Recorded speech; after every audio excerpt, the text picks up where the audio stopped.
friends, welcome to Balkishar Premier Academy, one of the most premier institute for GATE, IES and PSU examinations. In this video, we are going to discuss about the Ohm's law in semiconductor. So for this purpose, let us consider a bar of semiconductor material. So this is the bar for semiconductor material. So I am writing here. So this is a semiconductor bar. So in this semiconductor bar, you can see that there are two terminals. Now, if we connect some voltage across these two terminals, then it will look like this. So if I connect a voltage here across these two terminals, so the voltage will look like this. So this will be the voltage that I am applying right now. This is the voltage that is applied. So now let us assume that I have connected a positive terminal here and a negative terminal here.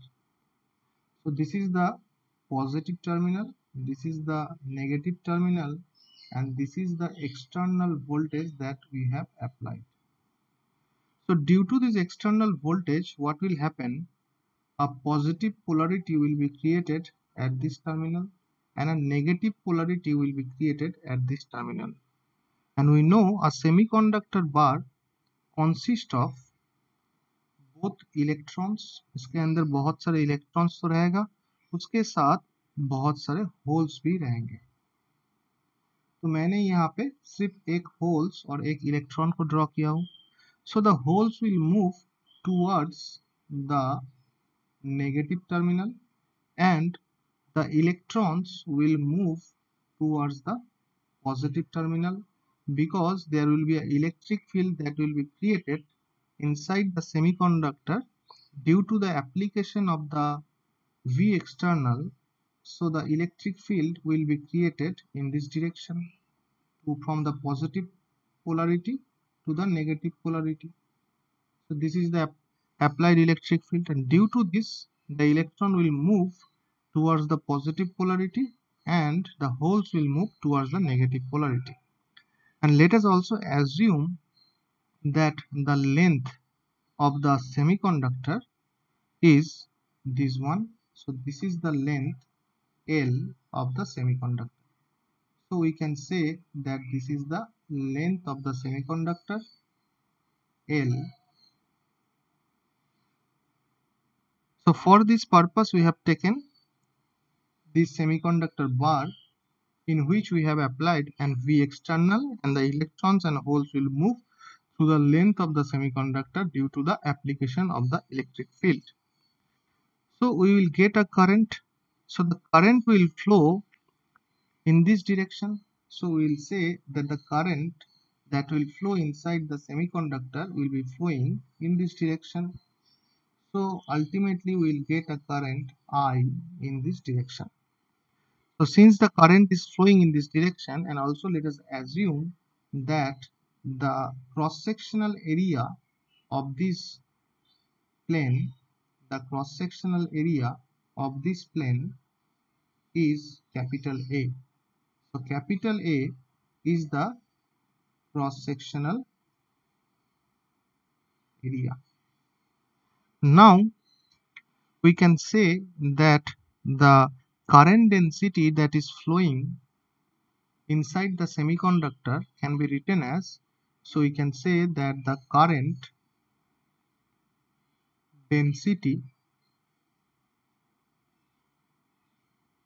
that will flow inside the semiconductor can be written as J, and J will be the current flowing I divided by the cross-sectional area. And here an electric field has been created due to the application of the V external. So the electric field value will be capital E, and this capital E can be written as the voltage per unit length. Now we have found the electric field and the current density. Now this current density Ji by A can be written as, we know that since we have applied the electric field, so the current that I am founding here is the drift current. So the drift current density can be written as J drift, and we know the J drift, it will be due to the electron drift as well as the hole drift. So Jn drift plus Jp drift, and this will be equals to Q into mu n into n. N is the concentration of the electron in this semiconductor bar, plus mu p into p. So this will be the current density, and there will be the electric field also. From this we can find, we know that this equation is nothing but equals to sigma into E, where sigma is the conductivity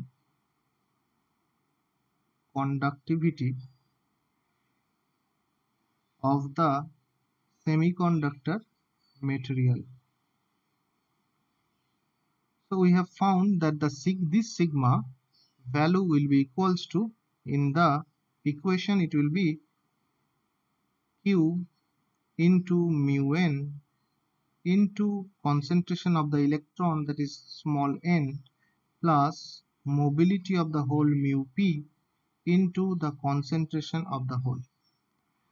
Now from the equation we can say that, from this equation we can write that, from this equation, if I name this equation as equation number 1, so from equation number 1 we can write that J drift means the current divided by the cross sectional area, and cross sectional area, and this will be equals to the sigma into E, and E value will be equals to sigma into V by L, because we have seen that E value is V by L and J value is I by A. So according to this, from this equation we can write that the voltage, if I find the voltage value, so the voltage value will be equals to L into I divided by sigma into A. So if we further solute this equation, then we can say that the voltage value V will be equals to L by sigma into A into I. So if we look at this equation, so you can say that this equation is nothing but, if I, so this is the voltage versus current equation for the semiconductors. So this voltage, this is the voltage versus current for semiconductor, and for a conductor material we know the voltage versus current relation is equals to V equals to rho L by A into I. So this is the V and I relationship for the conductor materials, for the conductors. So if we compare both these equation, then we can say that this equation V equals to L by sigma into A into I, this equation is the Ohm's law. This is the Ohm's law for semiconductors, and this equation is the Ohm's law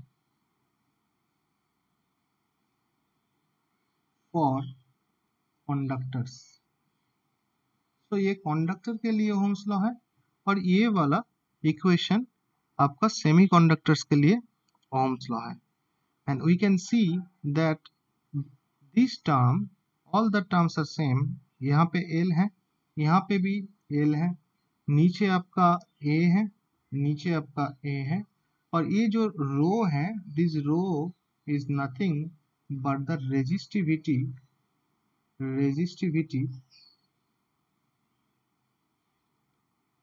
of the material of the conductor और ये आपको this is nothing but the conductivity.